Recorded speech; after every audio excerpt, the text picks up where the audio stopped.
ऐसे तरीके जिनके थ्रू आप क्रिप्टो में पैसा बना सकते हो। हर मेथड के प्रोस, कॉन्स और अपॉर्चुनिटीज के बारे में भी बात करेंगे। वैसे तो काफी सारे तरीके हैं पैसा कमाने के, लेकिन गलत स्ट्रेटेजी से काम नहीं बनता। जैसे अगर आप किसी चीज में बहुत जल्दी इन्वेस्ट कर लेते हो और अगर वो आगे चल के जीरो हो गया तो आपका सारा पैसा बर्बाद हो जाएगा। तो अर्ली इन्वेस्ट करना भी रिस्की हो सकता है। मैं आपको ये सब ट्रैप से बचने में मदद करूंगा और असली अपॉर्चुनिटीज ढूंढने का तरीका बताऊंगा। अगर आपको ये इंटरेस्टिंग लग रहा है तो पूरा वीडियो एंड तक देखना। सबसे पहला पॉइंट, कॉइन खरीदना, यानी स्पॉट ट्रेडिंग या simple investing in a coin. अगर आप क्रिप्टो करेंसी में इन्वेस्ट करते हैं तो आपको अपसाइड और डाउनसाइड दोनों का पोटेंशियल होता है। अगर आप पहली बार कॉइन खरीद रहे हो तो आप ज्यादातर सेंट्रलाइज एक्सचेंज का यूज करेंगे, जैसे कॉइनबेस, बिटगेट या कोई केवाईसी फ्री एक्सचेंज। लेकिन इस प्रोसेस को सीखने में थोड़ा टाइम लगता है। आपको क्रिप्टो करेंसी को ट्रांसफर करना सीखना पड़ता है, अपना अकाउंट फंड करना पड़ता है और आपको ये समझना पड़ता है कि किस क्रिप्टो करेंसी में इन्वेस्ट करना है। क्योंकि अगर आप किसी नए कॉइन में इन्वेस्ट कर रहे हैं तो जरूरी नहीं है कि वो अच्छा ही परफॉर्म करे। अगर आप नए कॉइन में इन्वेस्ट करते हैं तो कभी कभी वो अच्छा नहीं करता और काफी टाइम के लिए वो नीचे गिरता रहता है। आप पाई कॉइन को देख सकते हो जो स्टेडली डिक्लाइन कर रहा है, जबकि लोग इसे फ्री में माइन कर सकते हैं, जो हम आगे डिस्कस करेंगे जब हम माइनिंग के बारे में बात करेंगे। और दूसरे नए कॉइन्स में उतनी अपॉर्चुनिटीज नहीं होती, जैसे बिटकॉइन जिसमें टाइम के साथ ग्रो होती गई है। तो जब भी आप कोई नया क्रिप्टो करेंसी देखते हैं और लगता है कि ये अच्छा इन्वेस्टमेंट हो सकता है तो ये शॉर्ट टर्म के लिए हो सकता है, लेकिन जनरली लॉन्ग टर्म के लिए ये काम नहीं करता। अगर आप एक कॉइन में इन्वेस्ट करना चाहते हैं तो आप उसे स्पॉट ट्रेड के थ्रू खरीदते हैं। ये सेंट्रलाइज एक्सचेंज पर ऐसे दिखता है, जहां आप कॉइन को बाय करते हैं, इन्वेस्ट करते हैं और उस क्रिप्टो करेंसी को होल्ड करते हैं। ये स्पॉट ट्रेडिंग कहलाता है। जब आप बाय या सेल करते हैं और आप अपने अकाउंट में होल्ड कर रहे होते हैं, जहां आपको प्राइस मूवमेंट का अपसाइड और डाउनसाइड दोनों का रिस्क होता है। तो ये थोड़ा टेक्निकल लग सकता है, लेकिन बेसिकली ये कॉइन में इन्वेस्ट करना है। अगर आप डिसेंट्रलाइज एक्सचेंज यूज करते हैं, जैसे अगर आप sweet network, BNB chain, Ethereum, polygon या आर्बिट्रम पे हैं, तो वहां आप अपना क्रिप्टो करेंसी को एक्सचेंज कर सकते हैं और होल्ड कर सकते हैं। तो आप ये होल्ड करेंगे, आप रेस्पॉन्सिबल होंगे और इसमें काफी डिफरेंट रिस्क होते हैं। आपको सबसे पहले अपॉर्चुनिटी मिलती है एक कॉइन को एक्सचेंज पे लिस्ट होने से पहले, लेकिन अगर कॉइन एक्सचेंज पे लिस्ट भी हो जाता है तो ये जरूरी नहीं कि वो सक्सेसफुल हो जाए। तो दोबारा जब भी आप नए इन्वेस्टमेंट कर रहे हो या नए प्रोजेक्ट में, हमेशा शॉर्ट टर्म के लिए सोचिए। Number 2, trading. अब ये चीज सही नहीं है। आप डे ट्रेडिंग में बिल्कुल पैसा लॉस करेंगे। अगर आप नए ट्रेडर हैं तो आप इमोशनल हो जाएंगे। डे ट्रेडिंग करना पॉसिबल नहीं है अगर आप नए हैं तो। हाँ, कोर्सेज हैं, लेकिन वो कंसिस्टेंट नहीं होते। एक गलत ट्रेड या फिर ग्लोबल इकोनॉमी का मैक्रो मूवमेंट और सब जो आपने सोचा है वो मीनिंगलेस हो जाता है। क्योंकि अगर आप लॉन्ग टर्म के लिए डे ट्रेडिंग कर रहे हो तो ग्लोबल इकोनॉमी के चेंजेस से आपको नुकसान हो सकता है। तो लॉन्ग टर्म होल्डिंग काफी आसान है अगर आपने सही इन्वेस्टमेंट की है। तो डे ट्रेडिंग में एंजाइटी हो सकती है, इमोशनल डिसीजंस लेने का रिस्क हो सकता है और गलतियां करना आसान होती है। ये मैं रिकमेंड नहीं करता। अगर आप डे ट्रेडिंग कोर्स देखते हो और लोगों की लॉन्ग टर्म परफॉर्मेंस देखते हो तो आपको ये समझ आएगा कि ये अच्छा नहीं है, ये गैम्बलिंग जैसा ही होता है। तो अगर आप नए इन्वेस्टर हैं तो बिल्कुल डे ट्रेड मत करिए। ये कुछ ऐसे हैं, जैसे मैं कार चला सकता हूँ, मैंने लोगों को चलाते हुए देखा है तो मैं कोर्स करके कार चला लेता हूँ। नहीं, आप ये नहीं कर सकते। डे ट्रेडिंग काफी एक्सपीरियंस मांगता है, इमोशनल मैनेजमेंट काफी जरूरी होता है सही वक्त पे सही काम करने के लिए। और फिर भी ये जरूरी नहीं कि आप हमेशा सही हो। तो अगर आप कभी क्रिप्टो में डे ट्रेडिंग या कोई और डे ट्रेडिंग का सोचा है तो सब कुछ बस गैम्बलिंग है। लोग आपको बस अपना कोर्स बेचने के लिए मोटिवेट कर रहे हैं। तो केयरफुल रहिए, मत करिएगा और अपना एक्सपीरियंस धीरे धीरे ग्रो करिएगा। Next, staking. अब स्टेकिंग में ये होता है कि आप क्रिप्टो करेंसी खरीदते हो, फिर उससे नेटवर्क पे स्टेक करते हो या लॉक करते हो ताकि आपको रिवॉर्ड्स मिल सके। अब इसमें कुछ प्रॉब्लम है। काफी नए स्टेकिंग प्रोजेक्ट्स में कोई यूज केस नहीं होता। वो बोलते हैं कि स्टेकिंग नेटवर्क को सिक्योर करने के लिए है, वो हाई स्टेकिंग रिवॉर्ड्स ऑफर करते हैं, लेकिन रियल लाइफ में आपको नुकसान होता है। कई सारे लोगों ने काफी पैसों का लॉस किया है स्टेकिंग करके हाई रिवॉर्ड्स करने के लिए, जबकि टोकन प्राइस 0 तक चला जाता है। मैंने कई लोगों को गलतियां करते हुए देखा है और आपको कॉइन्स को स्टेक नहीं करना चाहिए। आपको हमेशा अपने कॉइन्स तक एक्सेस चाहिए ताकि आप सेल कर सके जब जरूरत हो। मैं उन प्रोजेक्ट्स को अवॉइड करने की सलाह देता हूं जो हाई स्टेकिंग रिवॉर्ड्स ऑफर करते हैं। इनफैक्ट काफी सारे लोग उनको शॉर्ट करते हैं। मैं ये बेट लगाता हूं कि प्राइस टाइम के साथ नीचे जाएगा, क्योंकि ज्यादा केसेस में ये हाई इंसेंटिव ऑफर कर रहे होते हैं बिना किसी कॉइन डिमांड के, जिसका मतलब है कि कॉइन का प्राइस 0 की तरफ जाएगा जब फाउंडर्स और अर्ली इन्वेस्टर एग्जिट करेंगे। और आप जो स्टेकर हैं अपने कॉइन्स होल्ड करते हो जब तक आपके कॉइन्स लॉक्ड होते हैं। प्राइस 0 पे चला जाता है और आपका पैसा बर्बाद हो जाता है। तो आपको बहुत केयरफुल रहना चाहिए, उन प्रोजेक्ट से दूर रहना चाहिए जो स्टेकिंग ऑफर करते हैं, जब तक वो काफी स्टेब्लिश्ड ना हो या फिर उनके पास रीजनेबल स्टेकिंग रिवार्ड ना हो। आपको ये इंश्योर करना चाहिए कि टोकनॉमिक्स जो वो ऑफर कर रहे हैं वो सेंसिबल हो और दोबारा ये चीज अपना टाइम पे इन्वेस्ट करने में फायदा है। नेक्स्ट पॉइंट है earning interest with stable coins. ये काफी अमेजिंग है क्योंकि आपको सिर्फ कॉइन को अपने अकाउंट में होल्ड करने पर इंटरेस्ट मिलता है। ये लॉक्ड नहीं होते, ये लिक्विड होता है। कॉइन बेस में अगर आप USDC होल्ड कर रहे हो तो आपको 4.1% APY मिलता है। इंटरेस्ट ऑटोमेटिकली कंपाउंड होता है जब APY होता है। ये काफी अच्छा है, लेकिन आप ज्यादा रिस्क भी ले सकते हैं। जब आप DeFi में इंटर करते हैं आपको 200,000% इंटरेस्ट मिल सकता है क्लियर पूल लेंडिंग के साथ। मैं एग्जैक्ट नहीं जानता कैसे काम करता है और मुझे इंटरेस्ट भी नहीं है, क्योंकि हाई रिवॉर्ड्स के साथ आपको हाई रिस्क भी होता है। तो आपको कभी भी उस पूल में नहीं जाना चाहिए जहां आपको अननोन कॉइन के बारे में पता नहीं हो या कितना टाइम वो कॉइन मार्केट में रहेगा, क्योंकि ऑब्वियसली आपको रिस्क होता है उस अननोन कॉइन के साथ। आपको नहीं पता कि वो लॉन्ग टर्म में कैसे परफॉर्म करेगा और वो आपके पोटेंशियल गेन को खा सकता है। आपने देखा होगा एक छोटा पैराशूट और इसके ऊपर लिखा होता है इस प्रोजेक्ट का कोई टोकन नहीं है और हो सकता है फ्यूचर में डिपॉजिटर्स को एक एयर ड्रॉप मिले। तो ये और ज्यादा अपॉर्चुनिटीज क्रिएट करता है। अगर आपको लगता है कि ये प्रोजेक्ट कुछ टाइम के लिए चलेगा और आपको लगता है कि हो सकता है कि ये एयर ड्रॉप करें, तो हमें ब्लॉकचेन को ज्यादा बिल्ड करते हुए और ट्रस्ट बनाते हुए देखना होगा। ये एक चीज है जो आपको कंसीडर करनी चाहिए। नेक्स्ट है क्रिप्टो माइनिंग।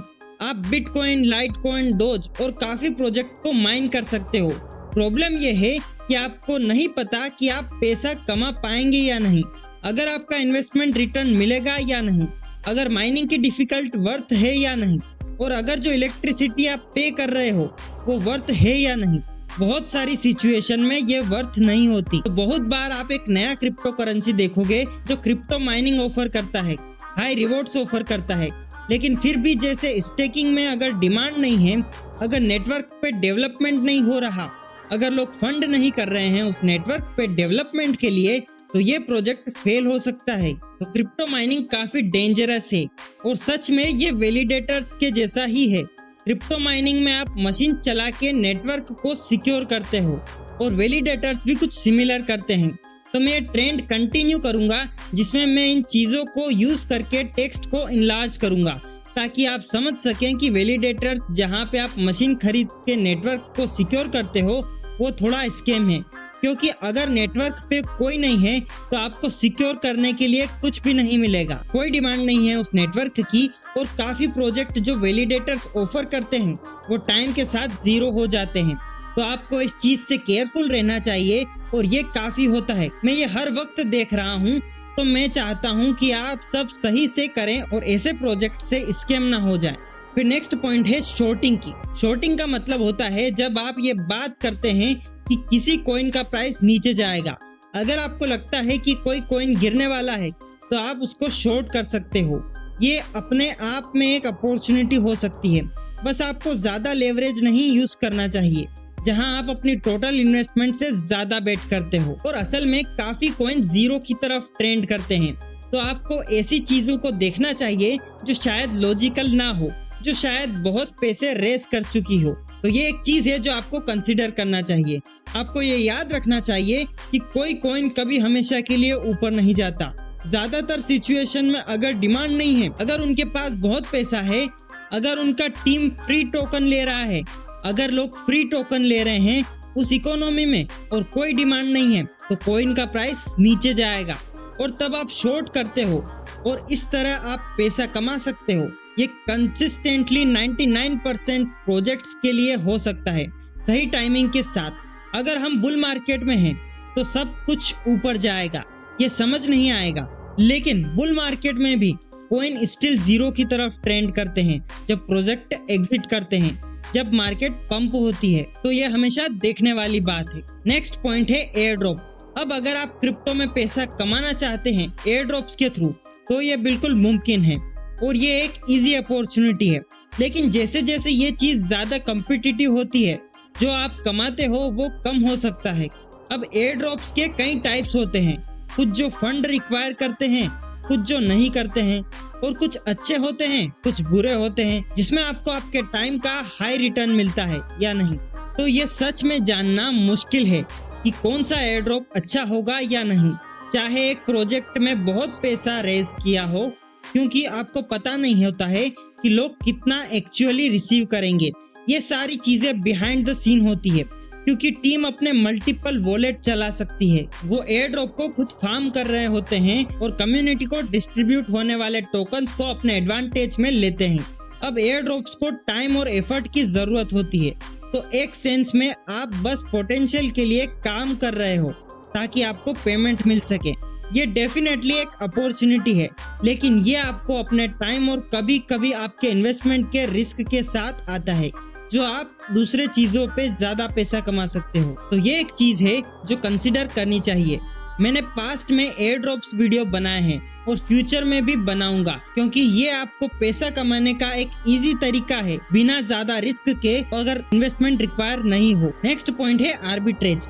आर्बिट्रेज का मतलब है जब आप दो अलग अलग मार्केट में प्राइस डिफरेंस का फायदा उठाते हो। जैसे मान लो कॉइनबेस USDC को 1.12 में बेच रहा है और बाइनेंस $1 में खरीद रहा है, और आर्बिट्रेज बेसिकली ये होता है कि आप उस कॉइन के लिए कितना पैसा दे रहे हो और अगर आप उससे किसी और एक्सचेंज पे ज्यादा प्राइस पे बेच सकते हो। लेकिन ये अपॉर्चुनिटीज तब मिलती है जब नए कॉइन्स लॉन्च होते हैं और एक एक्सचेंज पे लिक्विडिटी काफी होती है, जबकि दूसरे एक्सचेंज पे प्राइस डिफरेंस होता है।